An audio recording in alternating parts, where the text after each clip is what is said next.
आपली संस्कृती, आपले संस्कार सदा राहू दे आपल्या सोबत। भारताच्या महान ग्रंथांचे आणि काव्यांचे संपूर्ण संकलन सबस्क्राइब करा तिलक।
हे केशवा, तू म्हणतोयस की व्यक्तीला सगळी कर्म अशा प्रकारे करायला हवीत की जसं काही तो भगवंताची पूजा करत असावा किंवा लोककल्याणासाठी कुठला यज्ञ करत असावा, जसं की द्रव्ययज्ञ, ज्ञानयज्ञ इत्यादी।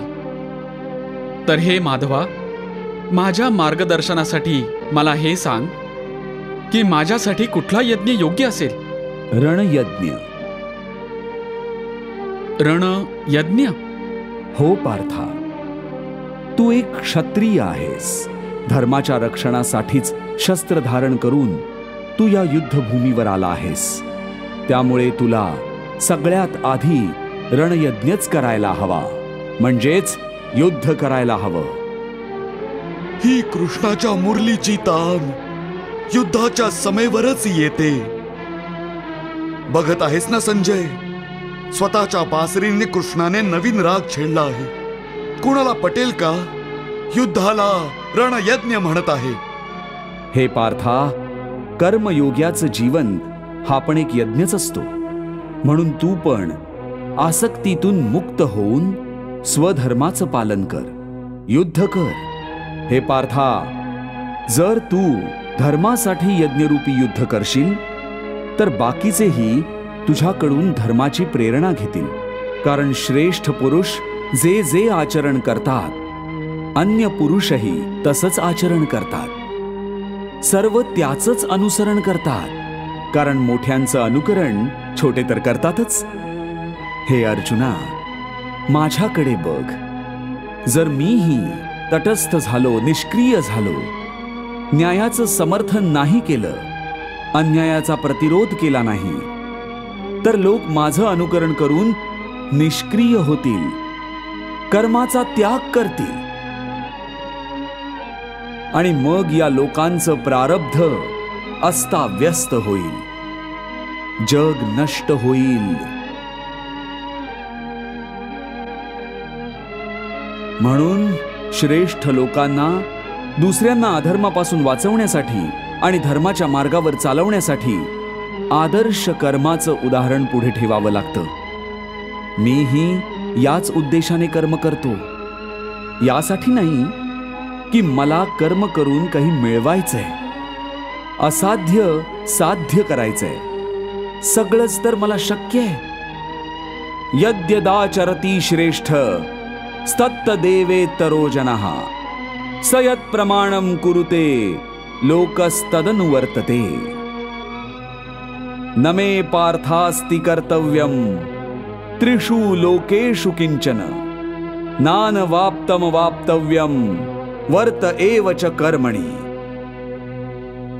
श्रीकृष्ण पार्थास म्हणाले की श्रेष्ठ पुरुष ज्या मार्गावरून चालतात बाकी सर्वजण त्यांचंच अनुकरण करतात. ते योग्य कर्माचं उदाहरण बनून बाकीच्या लोकांपुढे एक आदर्श निर्माण करतात. म्हणूनच माझ्यासाठी अप्राह्य असं काहीच नसताना मी सतत माझ्या कर्मपथावर चालत असतो. कारण माझा आदर्श ठेवूनच या जगातले प्राणी त्याप्रमाणे आचरण करतात.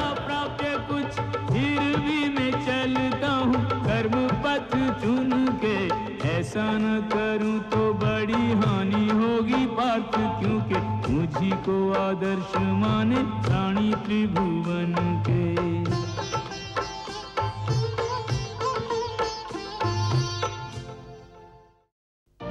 हे पार्था, अहंकारी मनुष्याला वाटतं की तो स्वतः कर्म करतोय, पण वास्तवात याचा कर्ता साक्षात ईश्वर आहे. ईश्वर तुझ्याकडून कर्म करून घेतोय. हे जाणून तू तुझी सर्व कर्म मला अर्पण कर. कर्मफळाची आशा सोडून दे आणि युद्ध कर. अर्जुना, तू माझा मित्र आहेस, सखा आहेस, तरीही मोह मायेच्या अधीन कसा झालास? हे लक्षात ठेव पार्था, की अधर्माची साथ देणाऱ्यांचा विनाश अधर्मींसारखाच होतो, आणि जो तुझ्यासारखा धर्माच्या मार्गावरून विचलित होतो आणि धर्माच्या मार्गावर चालणाऱ्यांची साथ देत नाही, तो नकळत अधर्माचीच साथ देत असतो आणि अधर्मालाच मदत करत असतो.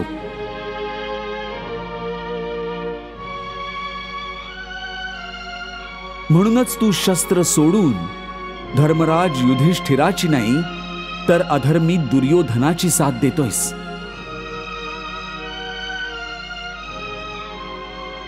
हे अर्जुना, तू महात्मा आहेस.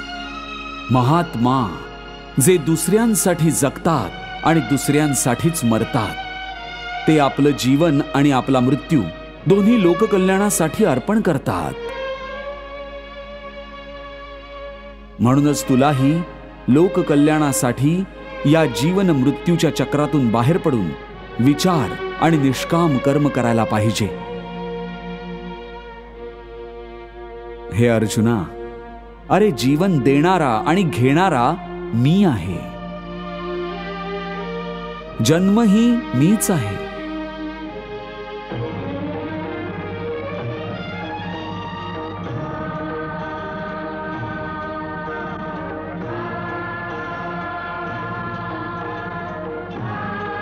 मृत्यूही मीच आहे.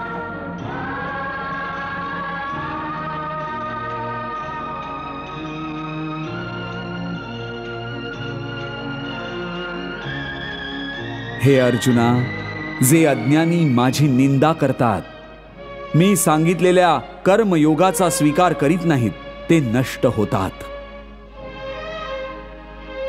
कारण जे अहंकारी असतात ते त्यांच्या अहंकाराचे बंधक असतात. म्हणून ते स्वतःला समर्पित करू शकत नाहीत. समर्पणाचा अर्थ आहे स्वतःला आणि स्वतःच्या संपूर्ण अस्तित्वाला प्रभूच्या चरणांशी विलीन करणं.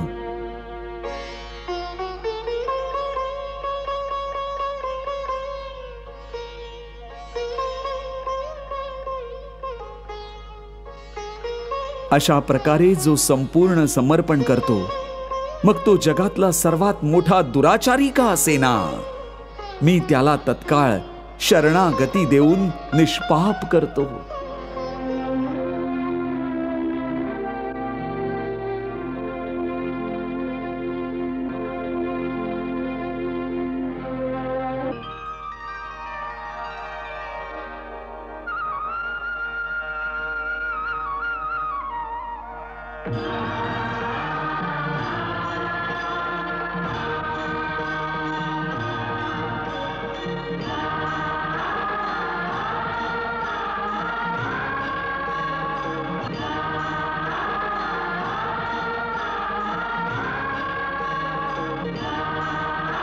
हे संजय, कृष्णाच्या उपदेशानुसार तर मी आधीच कर्मयोगाला स्वीकारलं आहे.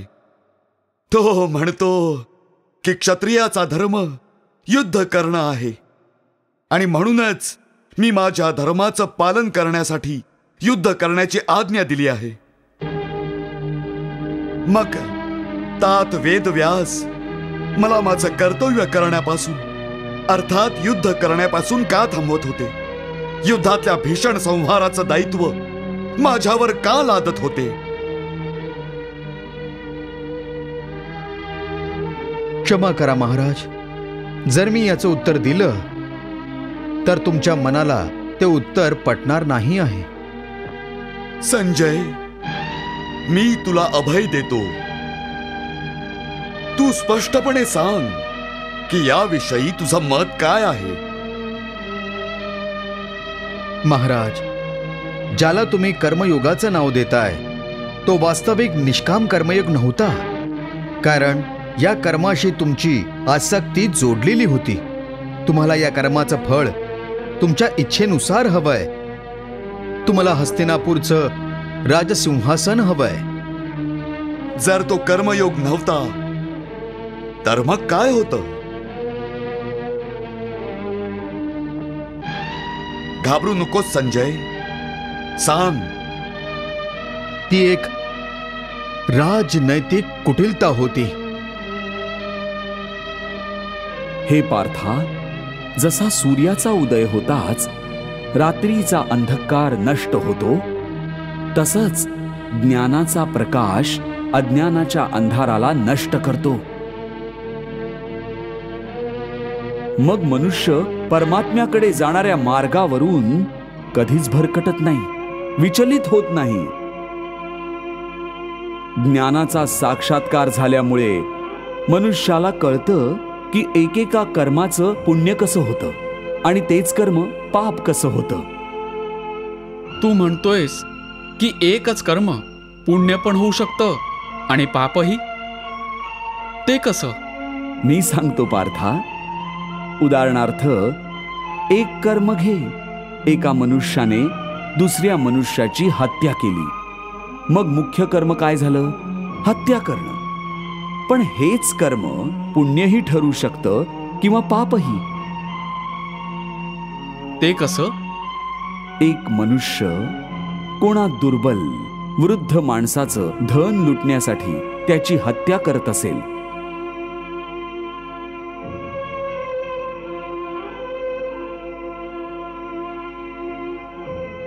तर ते काय होईल? निश्चितच ते पाप आहे.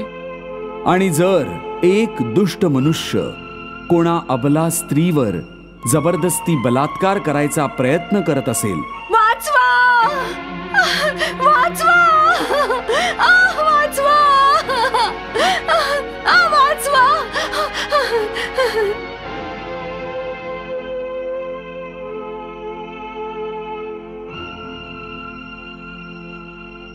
तेव्हा त्या अबलेला वाचवण्यासाठी जर बलात्कार करणाऱ्याची हत्या केली गेली तर ते काय ठरेल?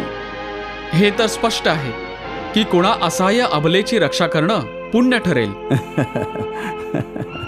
तू स्वतःच तुझ्या प्रश्नाचं उत्तर दिलंस पार्थ. कर्म तर तेच आहे, कोणाची हत्या करणं. पण त्या कर्माच्या मागे भावना काय आहे? मारणाऱ्याचा हेतू काय आहे? याच गोष्टीमुळे एकच कर्म पाप ठरू शकतं किंवा पुण्य. हे अर्जुना, ज्या भावनेने, ज्या हेतूने मनुष्य कर्म करतो, त्याच हेतूमुळे एकच कर्म कोणासाठी तरी पाप बनतं तर कोणासाठी तरी पुण्य बनतं. कर्माच्या या ज्ञानामुळेच मनुष्याला कर्म, अकर्म आणि विकर्माची ओळख होते. कर्म, अकर्म, विकर्म हे काय आहे? हे अर्जुना, मनुष्य जेव्हा निष्काम भावनेने कर्म करतो तेव्हा त्या कर्माची फळं त्याला भोगावी लागत नाहीत, म्हणून ते अकर्म बनतं. कर्म त्याला म्हणतात जे सकाम भावनेने फळाच्या इच्छेने केलं जातं. त्याचं फळ कर्माप्रमाणे अवश्य मिळतं. चांगल्या कर्माचं चांगलं आणि वाईटाचं वाईट. आणि विकर्म? असत्य, कपट, हिंसा अशी अनुचित आणि निषिद्ध कर्म म्हणजे विकर्म. म्हणजे याचा अर्थ केशव, युद्ध विकर्म आहे, कारण यात हिंसा आहे. हे पार्था, तू अजूनही अज्ञानाच्या अंधकारात भरकटतोयस म्हणून अशा गोष्टी बोलतोयस. मी आत्ताच तुला सांगितलं की कर्म ज्या भावनेने केलं जातं त्यानेच ते पाप की पुण्य ठरतं. युद्ध जर आपलं कर्तव्य समजून अधर्माच्या आणि अन्यायाच्या नाशासाठी केलं गेलं तर त्या युद्धात मरून सुद्धा व्यक्तीला स्वर्गाची प्राप्ती होते. म्हणून तू सगळ्या शंका कुशंकांचा त्याग कर आणि युद्ध कर. हे अर्जुना, जेव्हा तुला ज्ञान प्राप्त होईल तेव्हा तुला कळेल की हे विश्व माझीच माया आहे. हे विश्व माझ्यातूनच उत्पन्न झालंय.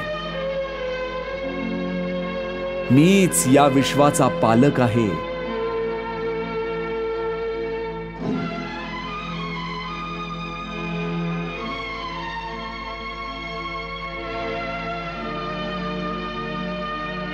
आणि मीच या विश्वाचा संहारक आहे.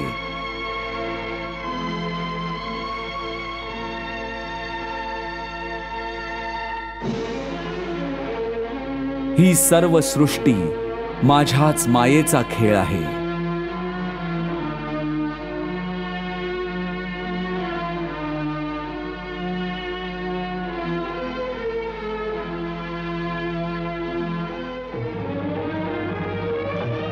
हे केशवा, या मायावी विश्वाचं रूप कसं आहे? हे अर्जुना, जेव्हा तू तुझ्या ज्ञानचक्षूंनी बघशील ना तेव्हा तुला कळेल की हे मायेचं विश्व एका उलट्या वृक्षाप्रमाणे आहे, ज्याची मुळं वरती आहेत आणि फांद्या आणि पानं खालच्या दिशेला आहेत. तुझ्या अंतरचक्षूंद्वारे हे बघ अर्जुना.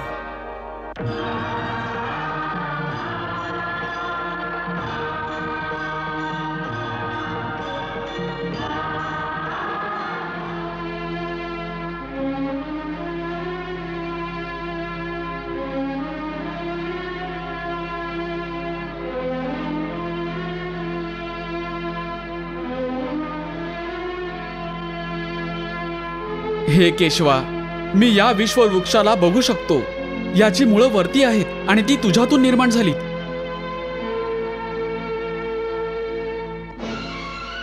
हो अर्जुना, जसं मी म्हटलं, हे मायेचं विश्व माझ्यातूनच उत्पन्न झालं आहे.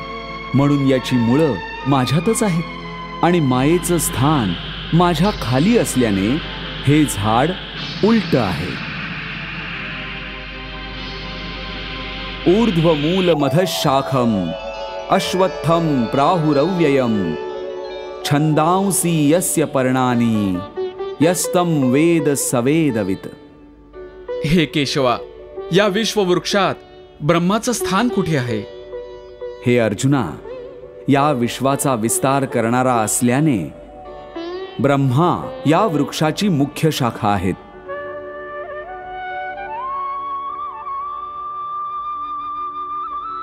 आणि वेद याची पानं आहेत.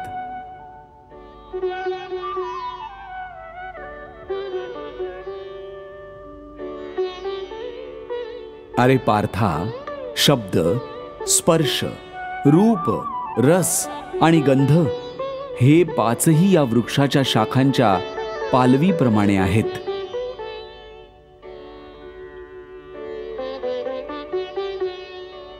हे पार्था, या माया वृक्षाचं सत, रज आणि तम या तिन्ही गुणांच्या जलाने सिंचन केलं जातं.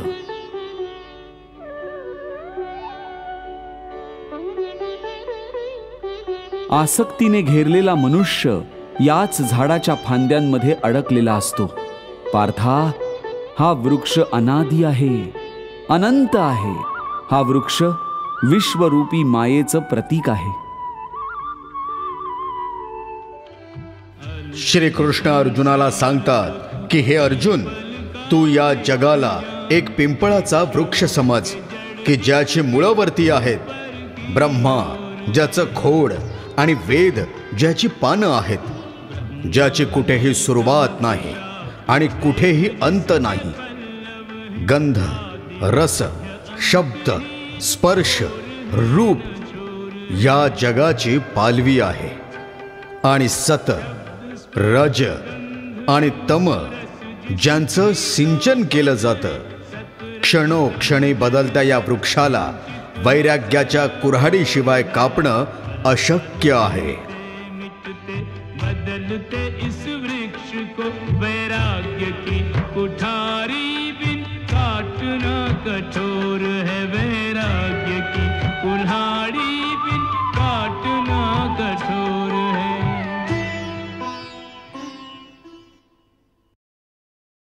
हे मधुसूदना, जर हा वृक्षच सृष्टी आहे तर याची विशाल छाया ही सगळीकडे पसरली असेल.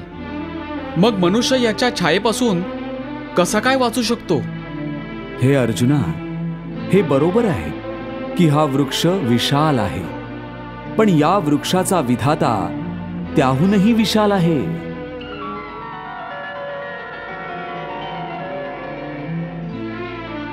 हे अर्जुना, जेव्हा तू ज्ञान आणि वैराग्याच्या तलवारीने या विश्ववृक्षाला कापून टाकशील,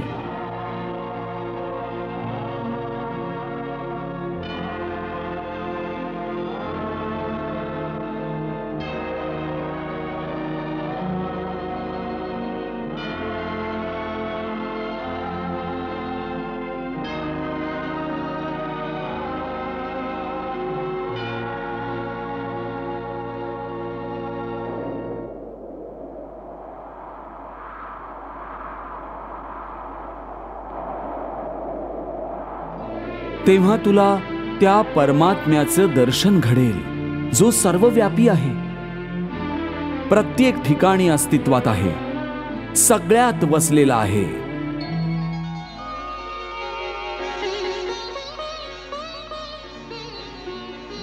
म्हणून पार्था, तू मला शरण ये. संजय, कृष्णाच्या तोंडून ह्या गोष्टी ऐकून न जाणे का माझं मन भयाने व्याकुळ झालं आहे. याच्या आधी मला कधीच मृत्यूचं भय वाटलं नाही, परंतु आज मला मृत्यूचं भय वाटू लागलं आहे. माझ्याच नाही तर माझ्या आप्तांच्या मृत्यूचंही भय. महाराज, ही तर खूप विचित्र गोष्ट आहे. द्वारकाधीश श्रीकृष्ण तर अर्जुन आणि प्रत्येक मनुष्याच्या मनातून आपल्या आणि आपल्या आप्तांच्या मृत्यूचं भय दूर करण्याच्या उद्देशाने उपदेश देत आहेत. मग माझं मन का बरं भयभीत होत आहे? एकाच उपदेशाचा वेगळा प्रभाव का पडत आहे?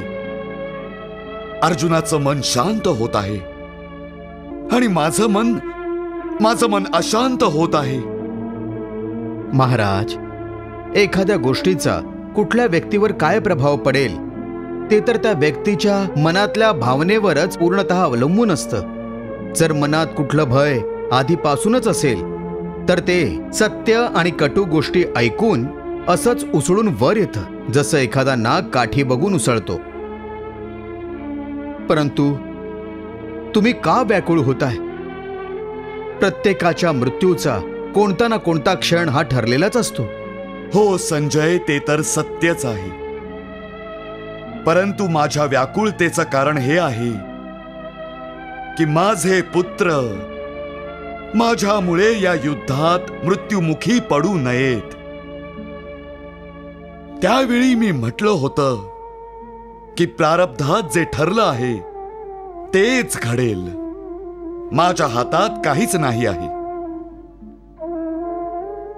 आज असं वाटत आहे की त्यावेळी मी बोलत नव्हतो तर नियतीच माझ्या मुखातून बोलत होती. संजय, आता माझ्या हातात काहीच राहिलं नाही, काहीच राहिलं नाही.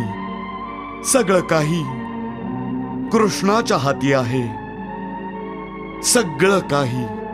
हे मधुसूदन, तू म्हणतोयस की सर्वव्यापी परमात्म्याला शरण जा.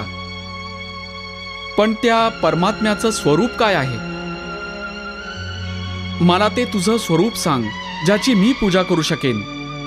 कारण जगात वेगवेगळी लोक वेगवेगळ्या देवतांची पूजा करतात. मग ते पाप आहे का?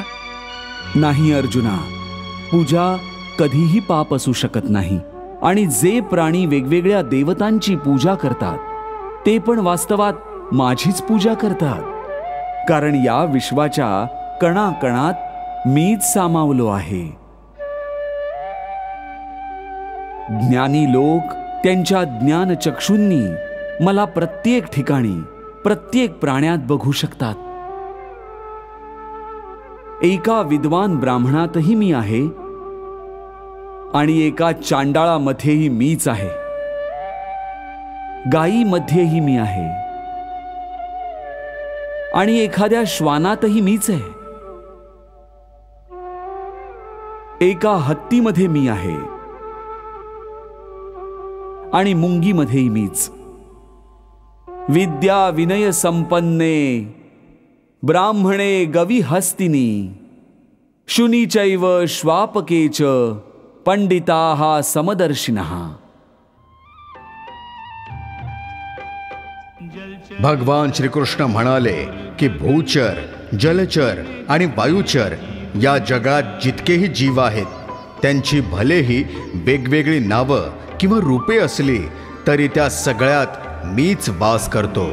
स्थावर, अस्थायी, जड, सचेतन हे सर्व मीच निर्माण केले आणि मीच जगवले. जे योगी आणि ज्ञानी असतात ते मला सर्व ठिकाणी बघू शकतात. स्थावर जंगम जड़ चेतन सब उसने सजाए उसने संवारे. स्थावर जंगम जड़ चेतन सब उसने सजाए उसने संवारे. नर में पशु में ऊंच में नीच में योगी ब्रह्म ही ब्रह्म निहारे. सब में वही करतार समाया रूप है नाम है न्यारे न्यारे.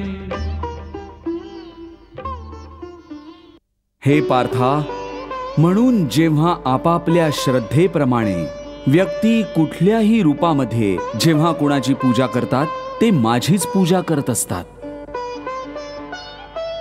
म्हणून जो कोणी सकामी पुरुष ज्या ज्या देवतेच्या मूर्तीची श्रद्धेने पूजा करतात मी त्या त्या भक्ताची त्या त्या देवतेबद्दल असलेल्या श्रद्धेला सफल करतो. यो यो याम याम तनुम भक्तः श्रद्धार्चितुमिच्छति तस्य तस्याचलां श्रद्धां तामेव विदधाम्यहम्. अशा प्रकारे खूप जन्म घेतल्यानंतर त्याला जेव्हा हे ज्ञात होतं की या साऱ्या विश्वात या वासुदेवाशिवाय अजून काहीच नाहीये, तेव्हा असा ज्ञानी महात्मा शेवटी मलाच येऊन मिळतो. परंतु हे अर्जुना, असा महात्मा अति दुर्लभ आहे. परंतु हे केशवा, व्यक्ती तुला सोडून वेगवेगळ्या देवतांची पूजा का करतात? हे अर्जुना, मी तुला आधीच सांगितलं आहे की या त्रिगुणात्मक सृष्टीत व्यक्तीची कर्म, त्यांची वृत्ती आणि त्यांची श्रद्धा ही त्रिगुणात्मक असते.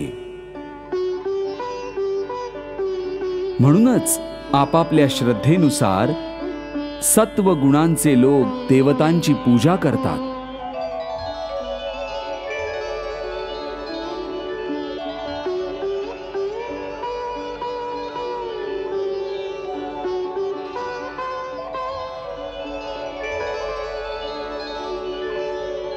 रजोगुणांचे लोक यक्ष, गंधर्व यांची पूजा करतात.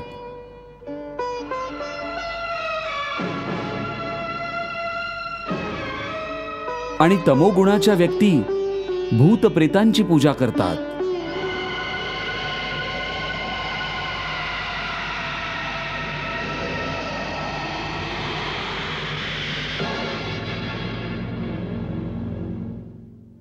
यजन्ते सात्विका देवान यक्ष रक्षांसी राजसाहा प्रेतान भूतगणांश्चान्ये यजन्ते तामसा जनाः.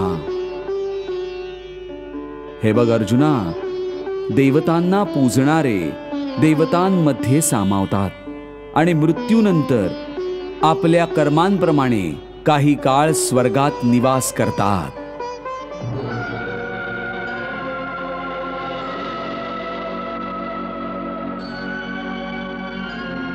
पितरांना पूजणारे पितरांमध्ये सामावतात आणि पितृलोकात जातात.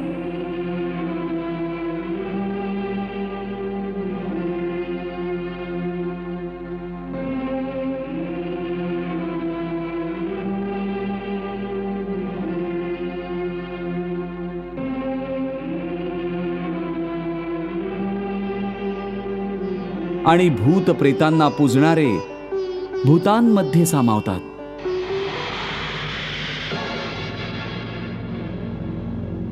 आणि नवीन जन्म त्यांना भूत प्रेत यांच्या योनीत मिळतो.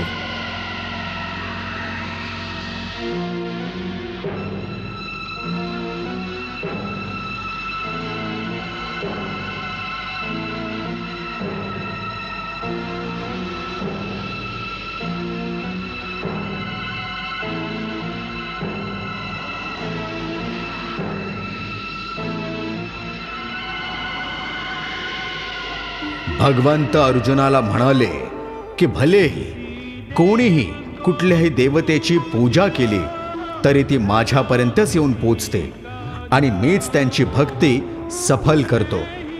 देवतांची पूजा करून देवता प्रसन्न होतात आणि अशांना स्वर्गाची प्राप्ती होते. पितरांची पूजा करणाऱ्यांना पितृलोकाची प्राप्ती होते आणि भूतप्रेतांची पूजा करणाऱ्यांना प्रेत योनीच जन्म प्राप्त होतो. आपापल्या कर्माची फळं भोगून ते परत मृत्यूलोकात जन्म घेतात. 84 लक्ष योनीत जन्म घेतल्यानंतर ते परत मानव रूपात जन्म घेतात. पितरों को पूजे तो पितर मिले और पितरों में जाकर बस जाएं. भूत और प्रेतों को पूजने वाले, भूत और प्रेतों को पूजने वाले जन्म उन्हीं की योनि में पाए. भूत और प्रेतों को पूजने वाले जन्म उन्हीं की योनि में पाए. भोग के कर्मों के प्रारब्ध वो मृत्यु लोक में लौट के आए. 184 योनि में फिर कर फिर मानव तन में लौट आए. हे केशवा, तुझ्या म्हणण्यानुसार व्यक्ती अज्ञानाच्या अंधकारात आपल्या अहंकाराचा हात धरून भटकत असतो आणि म्हणूनच समर्पण करू शकत नाही. म्हणजेच अज्ञानच समर्पणाच्या मार्गातील अडचण म्हणतं. तर मग अज्ञानाच्या अंधकाराला दूर करायचं आणि ज्ञान प्राप्त करायचा सोपा मार्ग सांग. श्रद्धा. हे अर्जुना, ज्ञान प्राप्त करायचं मूळ साधन केवळ श्रद्धा आहे. श्रद्धेच्या बीजातूनच विश्वासाचा अंकुर फुटतो.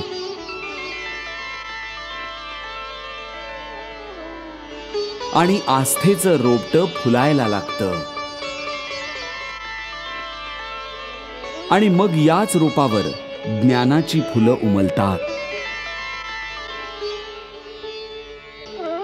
श्रद्धावान लभते ज्ञानम तत्परः संयतेंद्रियः. ज्ञानम लब्ध्वा पराम शांतिम अचिरेणाधिगच्छति. हे शिवशंकर, भगवान श्रीकृष्ण भक्तीऐवजी श्रद्धेला अधिक महत्त्व का देत आहेत? देवी, श्रद्धेशिवाय भक्ती कशी घडू शकते? श्रद्धेतच तर भक्तीचं बीज आहे. मनुष्यासाठी श्रद्धाच ते दिव्य नेत्र आहेत ज्याद्वारे एक आंधळा मनुष्यही भगवंताच्या स्वरूपाचं दर्शन करू शकतो. ती श्रद्धाच तर आहे जी मनुष्याला एका पाषाणाच्या मूर्तीतही भगवंताचं दर्शन घडवते.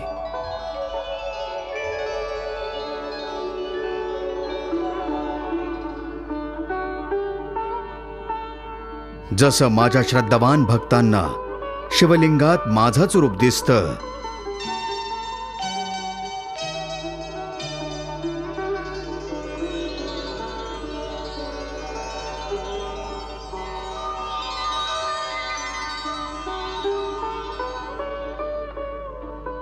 परंतु एका नास्तिकाला तो केवळ एक दगडाचा तुकडाच वाटतो. देवी, श्रद्धा नसेल तर भगवंत जरी समोर उभे असतील तरी तो नास्तिकाला भगवंत नाही, त्याला काहीतरी वेगळंच दिसणार.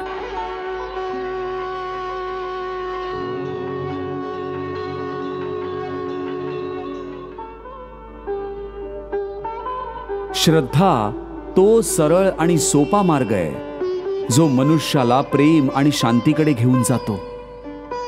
कारण श्रद्धेमुळेच मनुष्य निष्ठावान बनतो आणि ज्या मनात श्रद्धा नसेल ते मन संशय आणि संदेहाच्या अंधकारात अशा प्रकारे भरकटतं की नाही त्यांना या लोकात सुखाचा मार्ग सापडतो आणि नाही परलोकात त्यांना शांतीची प्राप्ती होते. श्रीकृष्ण अर्जुनाला सांगतात की हे पार्थ, श्रद्धेविना विनय आणि नम्रता येऊ शकत नाही आणि अशी व्यक्ती केवळ अहंकाराचीच साथ धरते. श्रद्धेच्या गर्भातूनच विश्वासाचा जन्म होतो आणि विश्वासपूर्ण हृदयच अज्ञानाच्या जाळ्यातून बाहेर पडू शकतं. श्रद्धेतून निष्ठा आणि निष्ठेतून एकनिष्ठता निर्माण होते आणि त्याच्याशिवाय जगात काहीच घडू शकत नाही. श्रद्धेशिवाय प्रेम नाही आणि प्रेमाशिवाय भक्ती नाही आणि म्हणूनच श्रद्धाच तुम्हाला ईश्वराकडे घेऊन जाऊ शकते. प्रेम नहीं भक्ति नहीं प्रेम बिन के श्रद्धा ही दिलाए ईश प्राप्ति में सफलता. श्रद्धा ही दिलाए इष्ट प्राप्ति में सफलता. संजय, तुझ्या मुखातून श्रीकृष्णाचा उपदेश ऐकून माझ्या मनातली शांती लोप पावत आहे. किती विचित्र गोष्ट आहे ही. जर तुमचं मन अशांत होत असेल तर यात विचित्र असं काय आहे? संजय, श्रीकृष्णाच्या उपदेशाचा मुख्य उद्देश अर्जुनाच्या अशांत मनाला शांती देणं आहे. परंतु माझ्यावर याचा उलटाच प्रभाव पडत आहे. माझं शांत मन अशांत होत चाललं आहे. असं का घडत आहे संजय? का घडत आहे? महाराज, श्रीकृष्ण तर योग्यच म्हणाले की श्रद्धा नसेल तर मनुष्य सुखी होऊ शकत नाही. तुमच्या मनात श्रद्धेचा अभाव आहे म्हणून तुम्ही श्रीकृष्णाच्या उपदेशाच्या दर्पणामध्ये तुम्ही स्वतःला बघत आहात आणि दुःखी होत आहात. हो संजय, मी दुःखी तर होतोच आहे आणि आता असं वाटत आहे की ही सुख शांती आता मला कधीच मिळणार नाही, कधीच मिळणार नाही. ज्या मनात श्रद्धा नसेल तिथे शंका असते. जसं की जिथे उजेड नसेल तिथे अंधार असतो. ना श्रद्धा असेल नाही आस्था असेल तर मग मनुष्य आस्तिक राहणार नाही, नास्तिक बनून जाईल आणि तो कदापि सुखी होऊ शकणार नाही.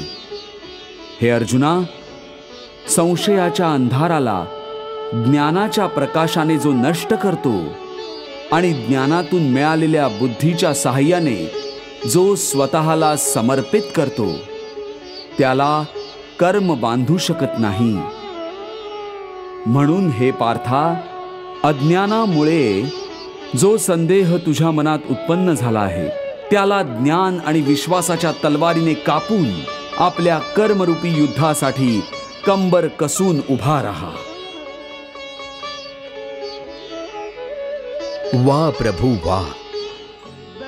अशा तऱ्हेने गीतेची गंगा तिच्या कर्म आणि भक्तीच्या प्रवाहासह वाहत राहिली.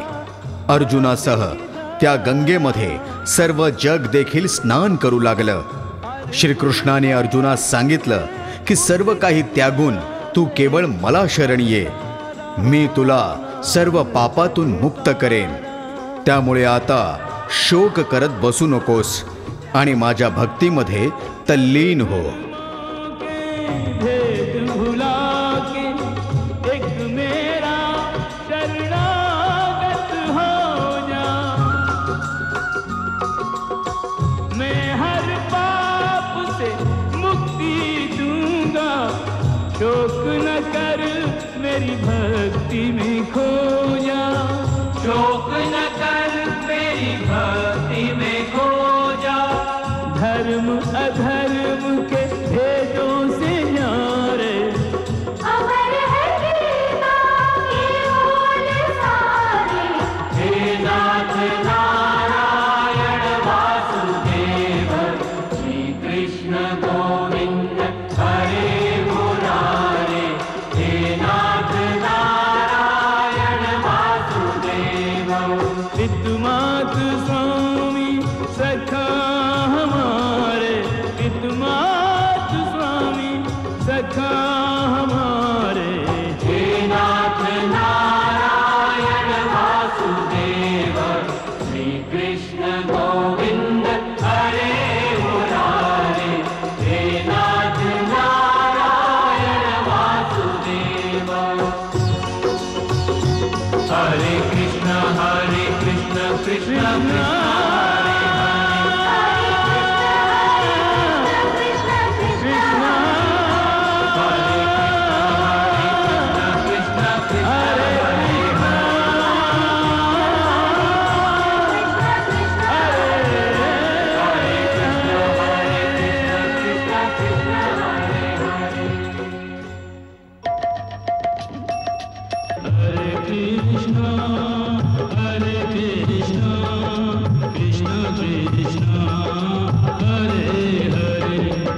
कृष्ण कृष्ण चरितं गुणानुवादं तत्प्रेरणा अहं करोमि.